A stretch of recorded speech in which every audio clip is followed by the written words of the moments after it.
Possamos mostrar o Brasil aos brasileiros. Mas não percam o show do Nelson Gonçalves hoje de novo no Clube dos Artistas, hein? Mas além do Nelson Gonçalves, Silvia, eu gostaria de recomendar também aos telespectadores a presença do Pedrinho Mata. Você teve vontade de estrangular aquela moça, né? Ai, se eu tive. Mas eu me controlei, sabe por quê? Porque eu sei que é assim que você quer que eu seja. Eu mereço uma recompensa, eu não mereço.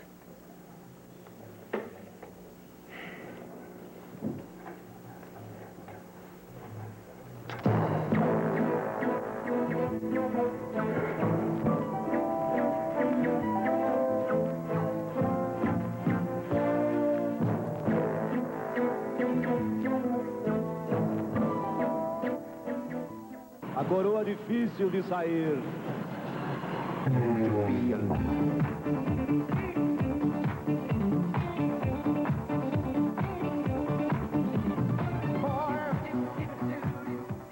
Aí está uma visão panorâmica. Vejam os senhores que não há nenhum exagero na afirmação da reportagem. Prédio inteiramente devorado pelas chamas. O que, de certo modo, estranhou, causou estranheza aos homens do fogo. Foi o fato de, num edifício atingido desta maneira pelas chamas, horas depois ainda fossem encontradas pessoas vivas. Cerca de 150, algumas em estado bastante grave. Checkmate. Emoções maiores a cada capítulo. Rodolfo mudou muito, realmente. Eu e ele estamos namorando. Você não tinha me dito isso. Checkmate. Em cores. 15 para as 8. A gente vinha para cá de manhã e saía daqui à noite. E não havia, não compensava sair daqui durante o correr do dia, ir para casa, ir almoçar. Não. Aqui era a vida da gente. Aqui a gente trabalhava, aqui a gente almoçava no restaurante do Jordão, que tinha uma concessão, que a gente reclamava permanentemente da comida. Aqui a gente brincava, aqui a gente ensaiava e aqui a gente fazia os programas à noite. Porque nessa época tudo era absolutamente ao vivo. Então tinha os teatrinhos da tarde, aquelas coisas todas, e a gente escrevia, trabalhava. E aqui era o auditório também, o auditório da cidade do rádio. Então a gente realmente passava o dia aqui. Mas tinha uma hora que a gente tinha que ter um entretenimento. Então a gente inventou um lugar aqui para jogar peteca. Mas era assim, uma rede de vôlei, mas como o espaço não era muito grande, em vez de bola, era uma peteca. E havia os times, que era o Túlio de Lemos, com aquele braço sempre engessado que jogava com a outra mão. Havia o Aurélio Campos, Roberto Silva, Ribeiro Filho, Heitor de Andrade. Enfim, um grupo grande. Eu fazia parte, J. Antônio Dávila. E o Otávio Gabos Mendes ficava... Esse pátio era ao lado da sala do Otávio Gabos Mendes. E ele ficava na janelinha da sala dele, torcendo. O Cassiano era menino ainda. E se no meio do jogo alguém desse um tranco no Cassiano, o Otávio ia na galeria dele, ele considerava isso uma sacanagem. Então ele ia na galeria dele, onde tinha as fotografias nossas todas, pegava uma das fotografias e botava de cabeça para baixo. Porque ele estava de mal com a pessoa, porque o Cassiano tinha levado um tranco na peteca. Mas isso era o nosso divertimento, e as meninas todas ficavam torcendo pela gente. Laura, Vilma Bentivenha, Lia, Érica Camargo, ficava toda, Lolita Rodrigues, ficava toda torcida. E um dia, no meio desse jogo, isso a gente fazia assim entre 3 e 4 horas, que era a hora do descanso. Um dia chegou, no meio do jogo da peteca, chegou o Dr. Assis Chateaubriand, com 3 engenheiros americanos, e começaram a fazer, a gente parou de jogar, claro, e começaram a fazer as medições, mede aqui, mede lá, mede aqui. A gente estranhou aquilo. Então um de nós, não me lembro quem foi, disse: Dr. Assis, o que está acontecendo? Por que essa medição? E o doutor Assis disse: aqui vai ser o estudo de televisão. Aí a gente falou para ele: mas aqui, no nosso lugar de jogar peteca, por que não faz o estudo em outro lugar? Disse: vai ser aqui mesmo, aqui que vai ser. Aí ele saiu com os engenheiros, A gente voltou pro jogo da peteca dizendo, televisão no Brasil, quando? Isso vai ser para daqui a 10 anos, 15 anos, nunca. Vamos continuar a jogar peteca. E um ano depois, não 10, um ano depois, nós, que trabalhávamos na cidade do rádio, os jogadores da peteca, estávamos inaugurando naquele lugar a televisão, a primeira televisão da América do Sul, que foi a que chamava na ocasião PRF3 TV. Foi a TV Tupi depois. Ah, meu Deus, foi um apuro tão grande, Júlio. Eu pertenci ao elenco da Tupi Difusora, as emissoras associadas. Rádio. De repente, o que acontece? Vem televisão. E eu fui escalada pelo Dermival Costa Lima para fazer a apresentação inicial do programa. Menino, decorando pela primeira vez, habituada até o script, onde até o boa tarde era lido. Você já pensou? O meu apuro. Eu dizia todos os prefixos das emissoras associadas no Brasil, até chegar a PRF3 TV, Canal 3, que apresentava naquele instante o primeiro programa de televisão do país. O que você dizia exatamente? Ah, Júlio, você não está pedindo muito de mim. A síntese. Ah, e existia uma palavra nova, terrível. Nós saímos do ouvintes para telespectadores. Você sabe o que é uma palavra nova na sua vida, né? Não era uma palavra, era um palavrão. Era um palavrão, a gente entripava, porque tripa é quando você erra, né? É a tripa. Era dificílima, só para decorar telespectador, para dizer sem titubear, eu devo ter levado uma semana. Era mais ou menos assim, senhoras e senhores telespectadores. Senhoras e senhores o quê? Telespectadores, até hoje é difícil, até hoje. Neste momento, as emissoras associadas do Brasil, PRF, qualquer coisa de Belo Horizonte, de Curitiba, Rio de Janeiro, até chegar a PRG2, Rádio Tupi de São Paulo, PRF3, Rádio Difusora de São Paulo e PRF3 TV, Canal 3, apresentam neste instante, orgulhosamente, sob o patrocínio tal, o primeiro programa de televisão. Você estava muito nervosa? Nervosa eu estou agora. Eu estava em pânico. Mas eu disse tudo. E não errei, sequer telespectador.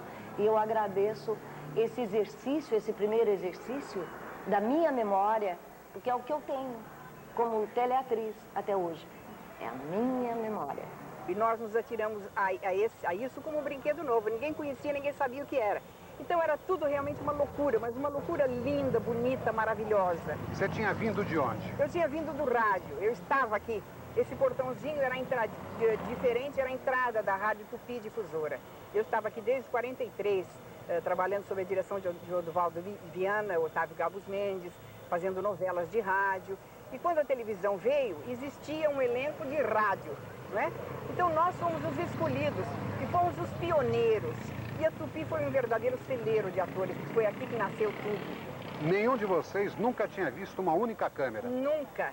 Vimos, para começo de conversa, a televisão veio em caixotes, embarcados dos Estados Unidos para Santos e chegaram aqui em caravana dentro de caixotes. Cada câmera que abria, cada caixote era uma surpresa. E assim nós fomos aprendendo. Um dia ligaram uma câmera, a gente fez um teste de maquiagem, alguém falava. Então era realmente uma novidade, era o desconhecido. Ninguém sabia nada de televisão? Ninguém sabia nada, com exceção de alguns técnicos, o Mário Alderig, o Edo, Jorge Edo, que estiveram nos Estados Unidos fazendo pesquisas e fazendo um aprendizado. Eles conheciam, mas atores, nem diretores, ninguém tinha experiência nenhuma de televisão. Nós apenas sabíamos falar. E daí o resto nós aprendemos. Ou ao vivo, por exemplo, a gente terminava uma cena e tinha que estar em seguida na outra cena com outra roupa, ou então outro cabelo, um brinco. Então, por exemplo, o Cassiano, o Tito Bianchini, o Galão, eles faziam assim. Eles vinham fazendo um close na gente. Enquanto a câmera vinha aproximando, os colegas iam te ajudando a tirar a roupa, você vestia outra roupa. Enquanto isso, você ficava fazendo expressões para a câmera? Enquanto isso, você fazia expressões. Se era um drama ou se era uma coisa, você ia segurando a cena.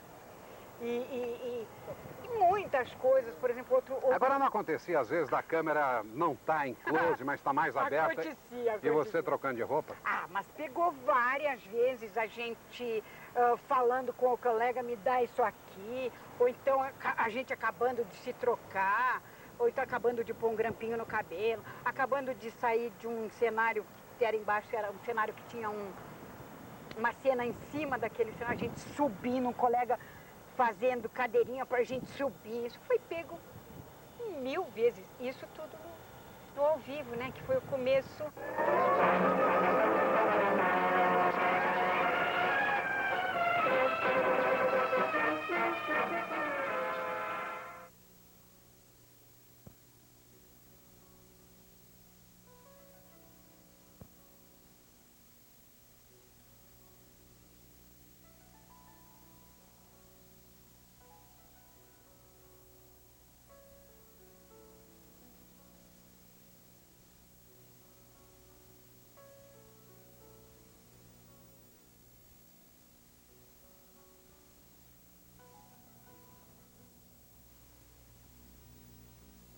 Para começar, eu fui o primeiro funcionário da televisão. A televisão foi formada, o Cassiano foi escolhido para ser o chefe de programação, né? E tinha um cenógrafo, que era o Carlos Jacquieri, não o Francisco Jacquieri, o Carlos Jacquieri, irmão desse que todo mundo conhece. O Carlos Jacquieri tinha um cenotécnico, um marceneiro, chamado Miúdo. O nome dele era José de Alcântara e o apelido dele era Miúdo. E eu. Era 4 pessoas, a televisão começou em cima de 4 pessoas. Claro que nenhum de vocês sabia nada. Nada. Claro, o Carlos Jacquieri era pintor, pintava painéis. O Miúdo tinha vindo do teatro, sabia montar cenário e tal. O Cassiano entendia de cinema. E eu era o único que não sabia nada. Eu trabalhava no estúdio. Quer dizer, eu cuidava de tudo. Escalação de gente, ir buscar roupa na casa de teatral, porque nós não sabíamos nada, mas éramos muito pretensiosos. O dia 10 dias depois que inaugurou, 20 dias depois, nós fizemos um teleteatro já, ainda não era o TV de Vanguarda, era um primeiro, que foi A Vida por um Fio. Um negócio dificílimo, que precisou ensaiar durante 3 dias. A Lia de Aguiar é que fez a Estrela, que depois no cinema foi feito pela Bárbara Stanwyck, né? E durante 3 dias nós ensaiamos aquela coisa. Era um negócio difícil, ao vivo, com passagem de tempo em cima de relógio. Eu tinha 3 relógios. Você nunca se viu em TV colorida? Não. Vou me ver pela primeira vez. É? Você foi uma das mais famosas garotas propaganda da televisão brasileira. O que era uma garota propaganda? Eu fui famosa, não era por ser famosa. Fui famosa porque eu aparecia demais na televisão. Me apelidaram na ocasião de Indinho da TV. Você fazia, em média, quantas entradas ao vivo por noite? Cheguei a fazer 13 numa noite. 13? Anunciando produtos diferentes numa só noite? Numa só noite. Que tipo de produto você anunciava? Ah, eu fui de perfume a massa de tomate. Não havia praticamente o videotape. Não, né? Nem se falava. Eram raros os filmes publicitários e a televisão utilizava bastante as garotas. Sem dúvida. Você pode agora, de maneira espontânea, dar um exemplo? Digamos, apanhe sua bolsa. Eu vou fazer aqui para você. Apanhe sua bolsa, Júlio, você pode mostrar como é que era. O que foi o meu teste na televisão escondido da minha família. Foi assim. Me deram, o que você vai fazer com uma bolsa, digamos assim? Então eu apanhei uma bolsa que não era minha, porque era até muito elegante, e eu olhei e falei assim, amigos telespectadores, eis aqui uma bolsa maravilhosa para acompanhar qualquer traje, desde a parte da tarde até a noite. Por exemplo, essa é uma bolsa branca, toda de pequenos detalhes, é diferente. Um cabo de tartaruga. Mas vamos ver internamente, o que interessa também é uma bolsa espaçosa, cômoda. Olha, ela é grande. Olha, tem escova de cabelo, cabe um vidro de remédio, cadernetinha de endereço, deixa eu até olhar. Opa! Espelho, tudo que uma mulher precisa levar no seu dia a dia. Você vai poder encontrar essa bolsa com um preço excelente, digamos, aí eu dizia, né? Lojas Mário. Qualquer coisa. Loja M.A. Prontinho. Boa noite. Mas o meu boa noite era constante. que daí a 10, 15 minutos estava novamente a Ana Maria no ar. Com roupa diferente? Com roupa diferente. Outro penteado? Outro, às vezes não dava nem pé. Às vezes só consertar um pouquinho a maquiagem e voltava para o ar. E você conseguia decorar o texto de 10, 12 produtos diferentes todas as noites? Você sabe que ficou uma coisa muito curiosa. Tinha textos que a gente era obrigado a decorar, mas a prática levava aquele... Rapidamente você conseguia aprender aquele texto. Mas às vezes o texto não era bom, outras vezes chegou de última hora, então eles faziam uma abertura e um encerramento para que você pudesse ajudar também a direção de TV. Então a gente iniciava de uma X maneira que já estava combinado, e o encerramento de uma X maneira, o miolo, você dava o melhor que você podia. Então dependia muito da capacidade de cada uma. Sivuca, você começou na Tupi em que ano? Comecei em 1952 como engraxate. Como engraxate? Como engraxate. Engraxava aqui na porta da Padaria Real. Aí um dia, o seu Heitor de Andrade passou por aqui e viu aquele moleque, aquele garoto, né, de cabelo branco, cabelo branquinho e sardento, né? E engraxa meu sapato. Só que é um sapato crocodilo, couro crocodilo. Deixa comigo. E ele foi até o barbeiro, acabou de engraxar o sapato, foi até o barbeiro e falou, tem um sardento lá fora que tá precisando de trabalhar, viu? Aí o barbeiro lá veio aqui, me pegou, me levou lá para dentro. Comecei a engraxar de segunda a sábado, eu engraxava na porta do Lau, né, na barbearia do Lau. E sábado e domingo tinha Festa na Roça, né, Luber em casa. Eu engraxava para a turma do Festa na Roça dentro do bar do Jordão. E na condição de engraxate, você foi conhecendo todo o elenco da TV Tupi? Hoje eu considero que esses caras, essas pessoas que são os atores, os diretores, que hoje você já entrevistou todos eles, bem dizer, substitui o meu pai. Até hoje eu tenho nas narinas o cheiro do material eletrônico. E da borracha. O cheiro da câmera, e da borracha da câmera, o cheiro da câmera. E o cheiro da tinta de cenário, da cola de cenário. Até hoje, quando eu chego num lugar e eu sinto o cheiro de material eletrônico ligado, aquilo funciona para mim como aquele perfume que tinha a namorada do primeiro amor.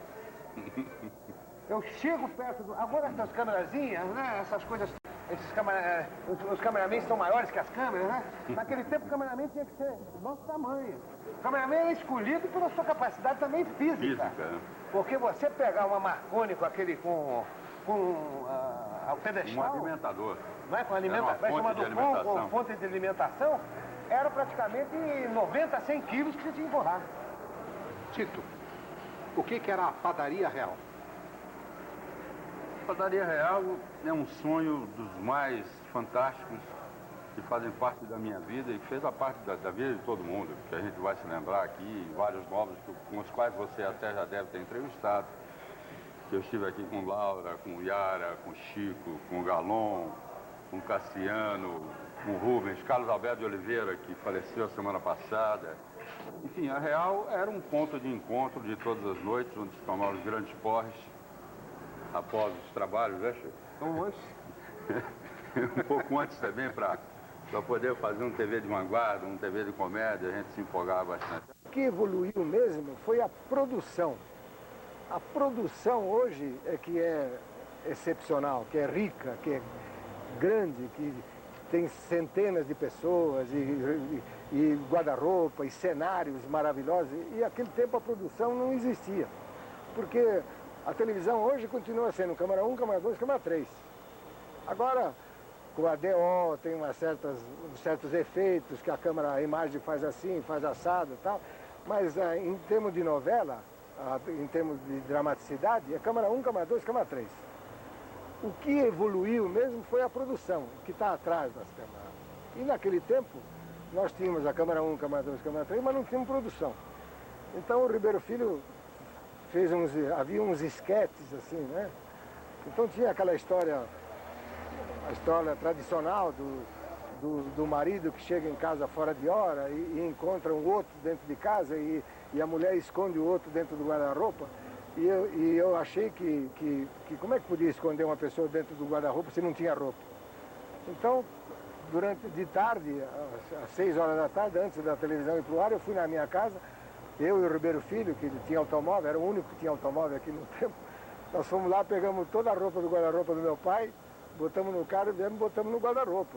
Quer dizer, de noite, e isso é um lema que foi criado, e os antigos sabem desse lema.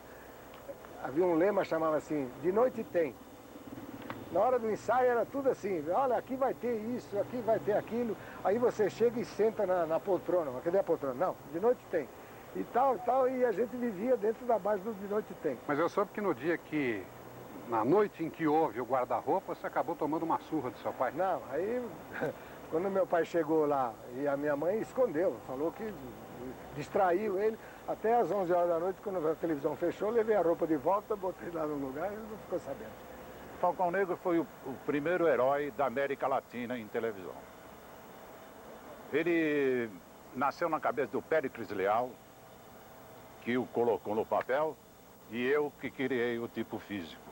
Eu digo criei, sabe por quê? Porque o Falcão Negro era um herói assim do tempo das cruzadas. E eu fui modificando o Falcão Negro, porque também estávamos aprendendo a fazer televisão. Fui me despindo, tirando a couraça, fui trocando a espada por um florete, compreende? E aquela coisa de brasileiro que não respeita muito esse tipo de coisa, no fim o Falcão Negro era um esgrimista. E era um campeão de justiça, né? Defendia os fracos, atacava os fortes e tal. Aliás, durante minha vida inteira, eu pensei muitas vezes que eu precisava um Falcão Negro na minha vida, sabe? E foram tantas porretadas que eu levei. Bom, Falcão Negro, durante muitos anos, foi um campeão de horário. Era imbatível, né? Nada podia derrubá-lo. Você podia fazer programa cultural, musical, você podia gastar muito dinheiro. Não derrubava. Porque, na verdade, o Falcão Negro encarnava aquele desejo que há dentro de cada um de nós, às vezes, de se transformar no campeão justiceiro, no vingador. Quantas vezes você, que é um homem pacífico, não olha e fala assim, mas que vontade de dar um murro na cara desse tipo aí, pelo que ele está fazendo. Na verdade, o Falcão Negro é esse, né? Você se via dando um murro na cara daquele que despertava esse desejo. Agora, por trás das câmeras aconteciam coisas absolutamente malucas que se refletiam também no programa. Eu soube que você quase matou alguns colegas em cena, né? Não é verdade. Não é verdade. Sabe o que é? É que para fazer o programa ao vivo, você precisava tomar muito cuidado, sabe? Porque o que vinha de louco aqui, de gente de todo tipo. Então, é uma coisa muito curiosa nesse negócio de aventuras. Quem já fez, ou quem conhece, sabe que eu vou dizer uma grande verdade. Quando você faz um herói, na verdade, todos aqueles caras que trabalham com você gostariam de derrubar, gostariam de bater em você, sabe?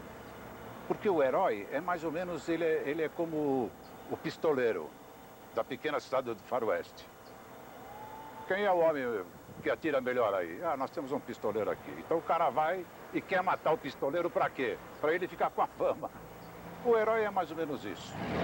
E eu tive muitas vezes que enfrentar no braço cara que vinha aqui para me bater. Entrava em cena. Ora, eu tive um caso aqui de um marinheiro que veio aqui, que trabalhava aqui, o Timoshenko. Ele era um homem enorme, né? Puseram uma pele de onça, assim, o Timoshenko. E a gente marcava mais ou menos a luta. Olha, aqui você faz isso, aqui você faz aquilo. Mas quem é que ia lembrar isso? Quando acendia a luz vermelha, rapaz, era um salve-se quem pudesse, defenda-se aí, porque... E tinha que se defender mesmo, né? Porque eu tenho o supercílio aberto, eu tenho esse braço quebrado, levei aqui uma machadada na mão. Tem coisas desse tipo, Isso, né? atuando como ator da Tupi. Como ator, em frente à câmera, né? Depois que terminasse o espetáculo é que eu ia me cuidar. Mas o que aconteceu com esse marinheiro? Bom, com esse marinheiro foi o seguinte. Então, marcamos. E todo mundo aquele dia... Na hora do Falcão Negro, eles iam para o estúdio para assistir. Falaram assim, ora, hoje o Timoshenko vai dar no Paris. E eu ainda avisei ele, falei, olha, ô Timochenko, você sabe que está tudo marcado, hein? Você tem que fazer a marcação exatamente. Bom, uns 20 minutos antes ele foi na esquina, tomou umas cachaças.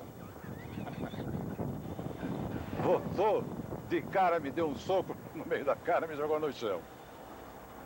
E não me deixava levantar, rapaz, a câmera em cima, né? Não era nada daquilo a luta. Cada vez que eu tentava levantar, o Timochenko me dava um pontapé que passava por aqui. Eu fui ficando louco, eu esqueci que estava na televisão. Uma hora dei um salto, consegui dar uma cabeçada na barriga do Timochenko. Ele dobrou que nem um boi no matador. Eu era mais ou menos perito em judô. Peguei o Timochenko por aquela pele de onça pelo braço. Dei-lhe um golpe de judô, joguei no chão e caí de joelho em cima do estômago. Um negócio para matar. Timochenko até hoje lembra com saudade dessa briga que nós fizemos. Não teria sido melhor fazer já naquela época uma televisão com videotape?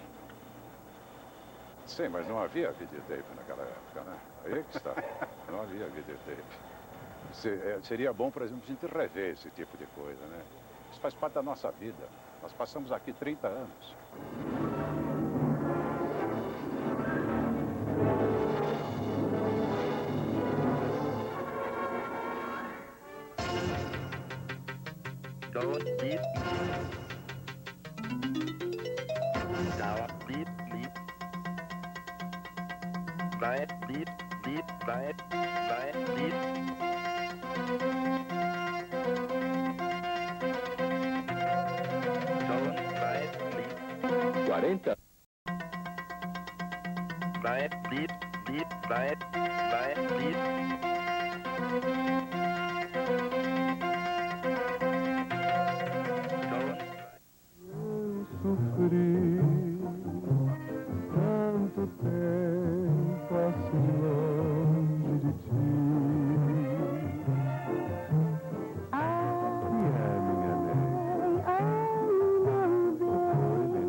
Esse primeiro ano, a gente dava muito mais importância ao rádio. O rádio era real. A gente dizia assim, a televisão nunca vai chegar a alcançar o rádio. Mas depois, com o tempo, é lógico que tinha que alcançar o rádio. Aí a televisão passou no começo a ser rádio com imagem, no começo, até que a gente se adaptasse. E como eu fazia muita novela de rádio, o Delmival Costa Lima, que era o diretor-geral aqui do Sumaré, ele me disse, olha, você precisa fazer uma novela de televisão. Eu disse, mas como que eu vou fazer uma novela de televisão? Eu disse, não, você tem que fazer, porque logo mais vai inaugurar uma televisão nova aí, chama Canal 5, TV Paulista, que ia inaugurar ainda. De repente eles fazem uma novela de televisão e a gente vai perder o pioneirismo. Digo, mas como é que a gente vai fazer uma novela de... Eu escrevi muitas novelas de rádio, como é que eu vou fazer o gancho final de uma novela de televisão? A gente não tinha os recursos que tem hoje de congelar a imagem, nada disso tinha, tudo. Então eu acabei escrevendo uma novela, trabalhando, o Luiz Galon trabalhou, o Luiz Galon foi o assistente de estúdio nessa novela. E eu escrevi uma novela que durou, digamos assim, uns 30 capítulos, que eram capítulos de 20 minutos, 2 vezes por semana, ao vivo, os dois ao vivo, que a gente tinha que tomar muito cuidado com um cenário, porque a gente fazia um cenário aqui, aí tinha uma continuação de cena ali, tinha que fazer um blá blá blá com os outros personagens daquela cena, até que a gente chegasse de um cenário no outro. E assim a gente fez, assim, aos trancos e barrancos, a primeira novela que chamava Sua Vida Me Pertence, que eu escrevi e trabalhei como par romântico com a Vida Alves. Tomaram parte no capítulo de hoje os seguintes artistas do elenco das emissoras associadas de São Paulo. Sônia Maria. César Claro. Lia Borges de Aguiar. Milton Prado. Maria Vidal. Dionísio Azevedo. Júlio Nagido. Flora Geni. Raia Peravanti. Ida Alves. Daniela Azevedo. Norá Fonte. Manuel Inocêncio. Cidinha Leblon. Paulo Leblon. Antônio de Santos. Regis Cardoso. Milton Ribeiro. Ferreira da Silva. Luiz Madré. Lima Duarte. Renan Alves. João Monteiro. Chico Gordi e Anselmo do Ribeiro. Havia um espírito da Tupi que nunca vai morrer. Eu acho que ele vai durar enquanto houver televisão no Brasil. É o espírito do DNT. De noite tem. De noite tem. Acontecesse o que acontecesse. Falava assim, DNT. De noite tem. De noite tem que ter. Assim, falta o mundo, falta isso, ninguém veio, ninguém decorou, não tem dinheiro, não tem mais nada. Assim, DNT, DNT. A televisão brasileira existe graças ao DNT. Hoje eu sinto a responsabilidade daquele momento. Naquela hora, aquilo para a gente era uma rotina. A gente estava inaugurando um novo veículo, inaugurando uma televisão que para a gente parecia que era lenda, e de repente estava inaugurando. Mas continuava sendo um pouco de lenda. Porque durante o primeiro ano, quem assistia televisão? Quem tinha aparelho de televisão? Na primeira noite, ninguém tinha. Na primeira noite foram colocados uns monitores nas vitrines de lojas para poder assistir. Quem tinha televisão no primeiro ano de vida da TV Tupi em São Paulo? De 1950 a 51. Quem tinha era uma televisão importada. O doutor Assis, quando lembrou que estava inaugurando uma televisão e que ninguém tinha aparelho de televisão, que ele ia inaugurar, que 2 meses antes, ele importou umas televisões da Philips, ele mesmo, ele providenciou uma importação da Philips holandesa, importou, assim, digamos assim, 500 receptores e distribuiu entre pessoas, entre amigos, entre comerciantes, entre lojas, que é para ter quem assistisse. Quer dizer, no primeiro ano de vida, a TV Tupi contava apenas com 500 aparelhos ligados. Não no primeiro ano, mas, digamos, nas primeiras semanas. E mais tarde, aí foram aparecendo as indústrias brasileiras que começaram a fabricar receptores. Porque durante o primeiro ano, eu tenho a impressão que ainda no primeiro ano, só havia receptores importados. A gente nem sabia realmente o significado na época, né? A TV Tupi é a grande escola, tudo que existe aí foi plantado ali. A base está na TV Tupi. São todos filhos de Tupi. Queiram ou não. Neguem ou não. A grande escola. A grande escola. Em todos os sentidos. Na relação humana, no espírito profissional. Isso já falando de técnica e de equipe e de direção e de tudo. Hoje, quando você conta a história da televisão, não é a mesma que o Chateaubriand trouxe. Não é aquela televisão que nós fizemos com sangue, suor e lágrimas. E não faz parte de um período que eu considero extremamente importante, que é o período em que se construiu a televisão com idealismo. Hoje é tudo profissionalismo, né? Nós éramos idealistas. O dinheiro não era a coisa mais importante. O nosso trabalho, o resultado artístico do nosso trabalho é que era importante. Por isso que se fez todo tipo de experiência, considerando ainda que nós estávamos sozinhos, o que nos permitia fazer todo tipo de experiência. Lena, você está me ouvindo? Lena! Ai, estou cansada demais, Lena.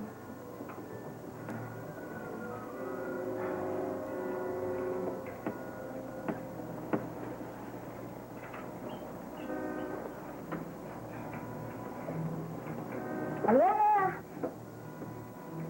Lena!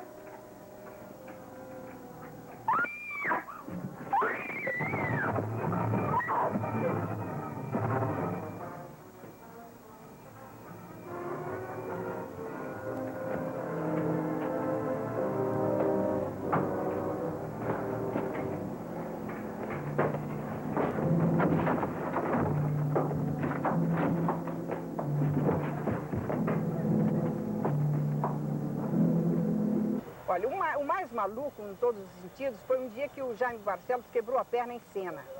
E era o Crime e Castigo, 2 estúdios trabalhando ao mesmo tempo, e entre eles havia uma carruagem passando, né? E o Jaime Barcelos, dentro, na carruagem, a perna dele prendeu na roda e ele quebrou a perna. Mas o espetáculo tinha que continuar, era ao vivo. E ele morria logo depois, mas ele morreu com tanta naturalidade que as pessoas ficaram boquiabertas. Mas realmente ele estava sofrendo uma dor tenebrosa. Saiu dali e correu para o hospital. A Márcia Real um dia também quebrou a bacia em cena, saiu carregada para o hospital. E outras coisas, uma vez que eu estava fazendo um programa que começou a pegar fogo no outro lado do estúdio, e eu não podia parar, era um programa de entrevistas, a gente continuava. Então era, como você disse bem, uma loucura maravilhosa. Teve um TV de comédia do Vietri que a gente não tinha o terceiro ato pronto. Não sei se era ninótica, era uma coisa assim, era uma peça russa. Feito ao vivo. Feito ao vivo. E a gente dava conta, então realmente eram coisas malucas, porque a gente conseguia fazer os 3 atos. Às vezes a gente tinha 2 atos ensaiados, prontos, o terceiro não estava pronto, por falta às vezes de tempo, porque ficava só naquele primeiro e segundo ato, e no dia o terceiro ato saía com toda a responsabilidade. Mas peraí, vocês não ensaiavam o terceiro ato e faziam? E fazíamos o terceiro, por exemplo, haviam leituras antes dos ensaios propriamente ditos, com cenário, com tudo. Então a gente tinha mais ou menos na cabeça o que era um terceiro ato. Isso a ideia do autor. Mas a gente ia em frente. Quer dizer, vocês criavam diálogos. E a gente criava em torno daquilo. E ia direto. E ia muito bem.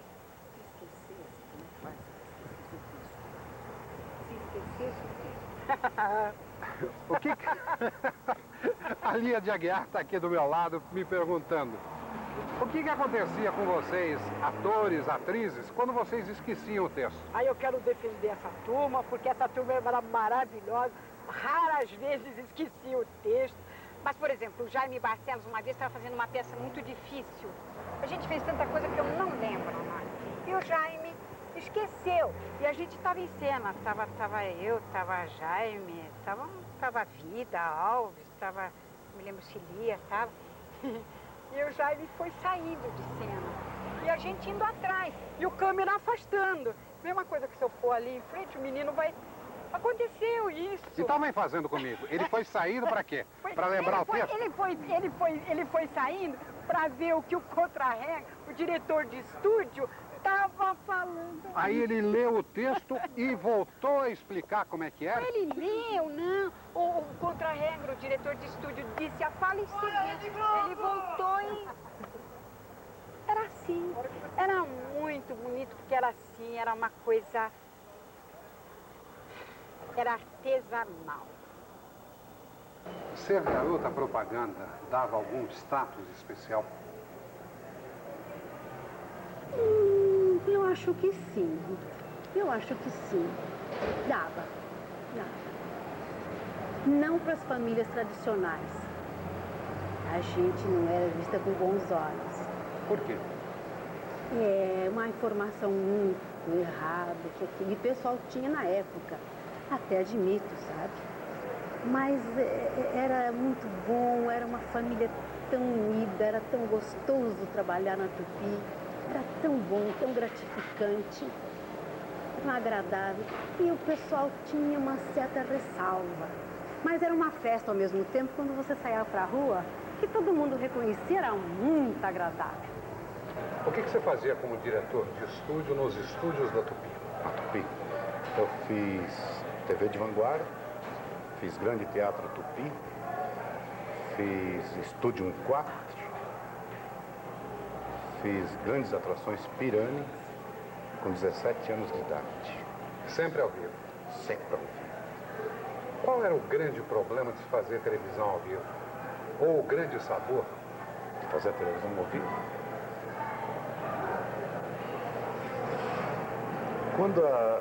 Por exemplo, quando fazia no TV de vanguarda, o estúdio tremia todo mundo tinha medo. E quando terminava, a padaria real tinha que estar aberta. Por quê? Era uma festa. Era uma festa. Laura Cardoso, você acompanhou o nascimento da televisão. E 40 anos depois você continua trabalhando como atriz. Você foi atriz do período da TV sem VT e hoje você trabalha na TV com VT. Para o intérprete, qual a grande diferença? TV sem VT e TV com VT?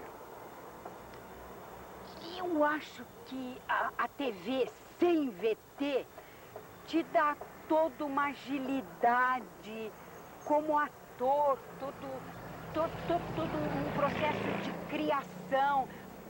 É quase que uma responsabilidade total, porque, por exemplo, lógico, agora você estuda seu papel, você está prontinho, mas se falha alguma coisa, o VT corta e naturalmente ele corta. E isso te corta o processo, por exemplo, que é uma coisa muito séria no ator, que é a emoção. Se corta a emoção, corta a criação. Porque é todo um processo de laboratório, você faz um laboratório para você fazer um personagem. Então eu acho, eu gosto muito do sem VT. Apesar de apoiar a tecnologia e tudo mais, maravilhoso. Mas ainda gosto mais, por isso que eu gosto muito de fazer o teatro, porque é uma coisa que flui, que vem de dentro de você, que é uma criação do ser humano. Você tá criando uma coisa que tem que ser de verdade. Então, não sei, o VT tudo bem.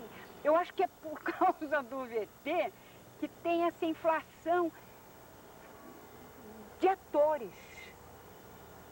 E tudo, né? Qualquer um é ator, qualquer um é atriz, qualquer um é cantor, qualquer um não sei o quê, não. Há 30 anos atrás, ou 35, havia uma seleção maior, porque havia a seleção do talento, do valor real. Então tem uma inflação enorme aí. Ainda bem que essas pessoas não ficam 20, 30, 40 anos, Júlio. Não ficam porque não tem estrutura para ficar. Nos primeiros meses a gente trabalhava das 6 às 11 da noite. Tinha 3, 4 horas, 5 horas de televisão por noite. Depois criou-se um horário na hora de almoço, onde se começou a fazer edição extra de jornal. Mas assim, entre meio-dia e 2, aí saía do ar. Porque diziam que não podia ficar. Eu acho que não podia mesmo, sabe? Porque não havia tecnologia hoje. E os técnicos diziam, não pode ficar no ar o tempo todo e queima tudo. Mas eu acho que queimava mesmo, né? Eu tenho a impressão que os técnicos estavam certos. Porque a coisa era tudo muito incipiente, muito sem recursos. Então era assim, do meio-dia às 2 e depois das 6 às 11. E tem umas lendas também, dizendo que o Dr. Assis Chateaubriand quebrou uma câmera na noite da inauguração, porque arrebentou uma garrafa de champanhe na câmera. O Dr. Assis era um louco divino, mas não era um imbecil. Não ia bater uma garrafa de champanhe numa câmera, porque ele sabia que a câmera era uma coisa delicada. Isso não aconteceu, isso é lenda. Fiz muita coisa. O quê? Apresentei shows. Antigamente apresentei os cantores que vinham da Europa, Charles Trenet, Roland Gerbaud, Tony Dimas, que faleceu há 2 meses atrás, Raul Mota, uma série deles. Era programa de palco e, ao mesmo tempo, rádio e televisão. Quem fazia parceria comigo de início era o J. Silvestre e depois o Cláudio de Luna, lembra-se? Era muito simpático, era muita vontade. Não tinha texto para decorar, era bom por isso. Em seus aposentos particulares, cerca de 3 horas depois de ter entrado em licença, que valia por uma renúncia definitiva, o chefe de Estado, o senhor Getúlio Dornelles Vargas, precisamente às 8 horas e 35 minutos, pôs termo à vida com um tiro em pleno coração. A TV Tupi foi a minha vida. Eu vivi grande parte da minha adolescência, os meus sonhos de menina, de moça, de mulher, foram sonhados aqui. Talvez até nesse mesmo lugar. Então eu vivi grande parte da minha vida, grandes momentos felizes, sonhos realizados, tristezas, decepções, mas enfim, foi uma vida muito bonita. Foi uma parte muito linda da minha vida. Todos nós, o Dermival Costa Lima, Cassiano Gabos Mendes, eu, todos nós que fomos trabalhar em televisão, Homero Silva, Ribeiro Filho, Heitor de Andrade, todos nós colocamos no ar uma programação de televisão sem nunca ter assistido televisão na vida. Porque ninguém foi estudar televisão nos Estados Unidos, onde já disse, ninguém foi, pelo menos, assistir televisão nos Estados Unidos. Ninguém. Só o Dr. Mário Alderig, que era o técnico, diretor técnico da rádio, foi aos Estados Unidos fazer um curso de televisão e foi quem trouxe o equipamento de televisão, um equipamento que nós fomos receber junto com o Dr. Assis Chateaubriand. Existem até 1000 fotografias sobre isso. O Dr. Assis, a Hebe Camargo, eu, dentro do cargueiro, trazendo o primeiro equipamento de televisão para ser instalado aqui. Esse papel que a cultura está fazendo, eu acho que é uma coisa muito importante, não para a história da televisão, mas para a história do país.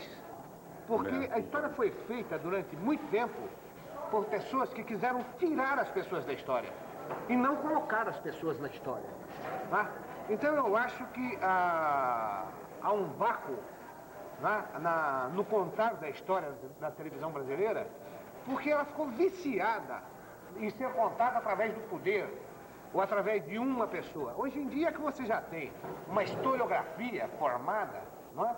É que você consegue, então, ter uma visão maior. O que a Tupi foi para você? Minha casa.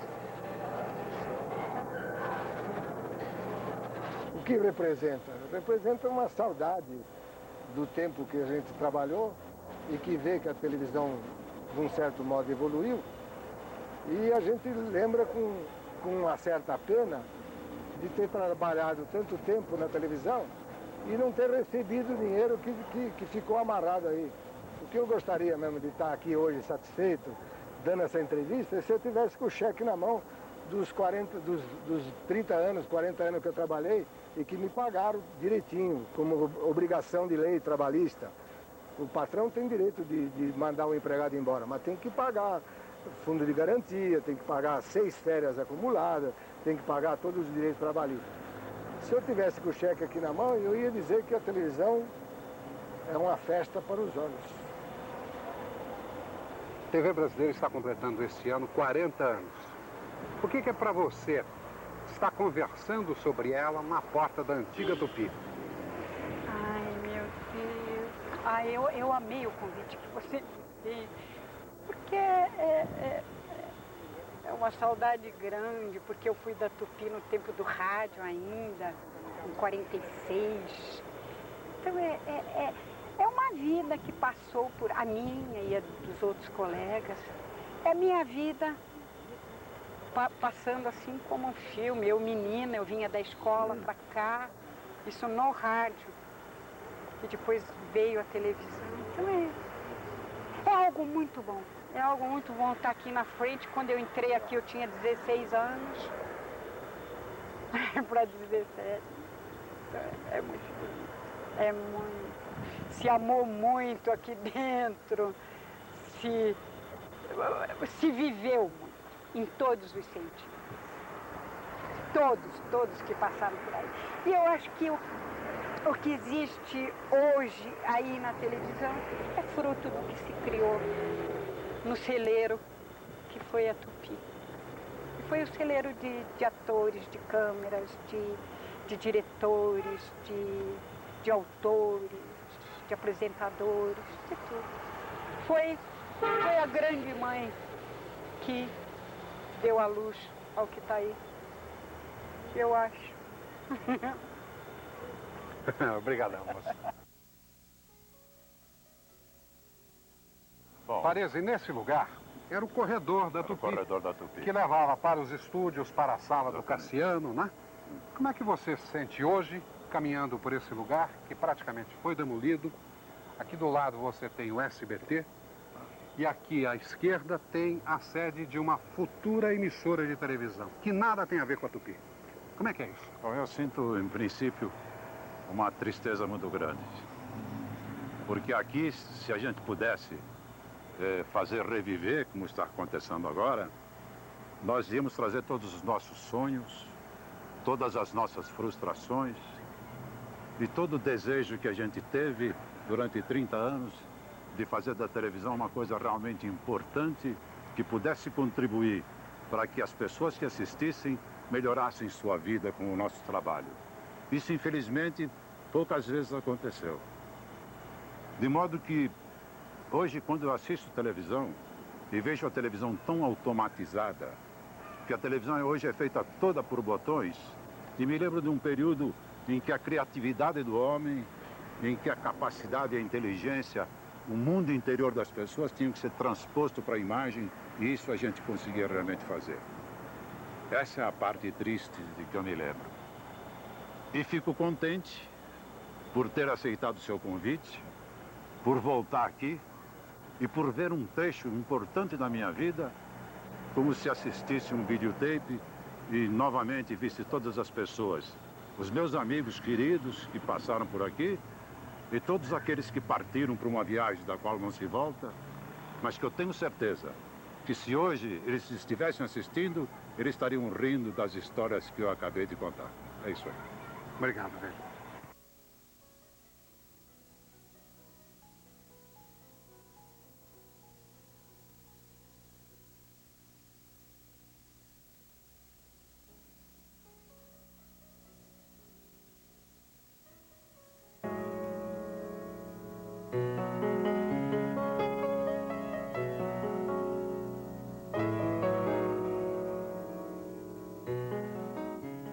Atenção para a posteridade, pessoal.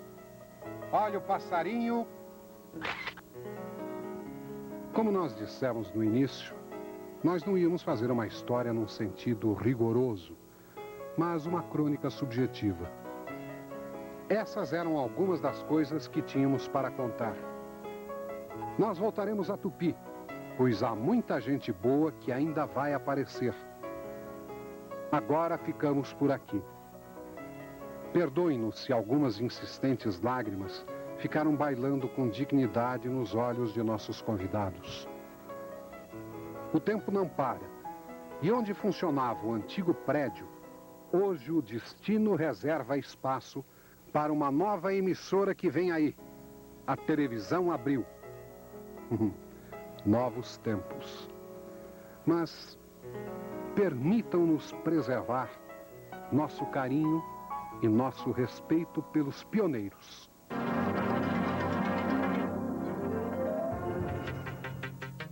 Todo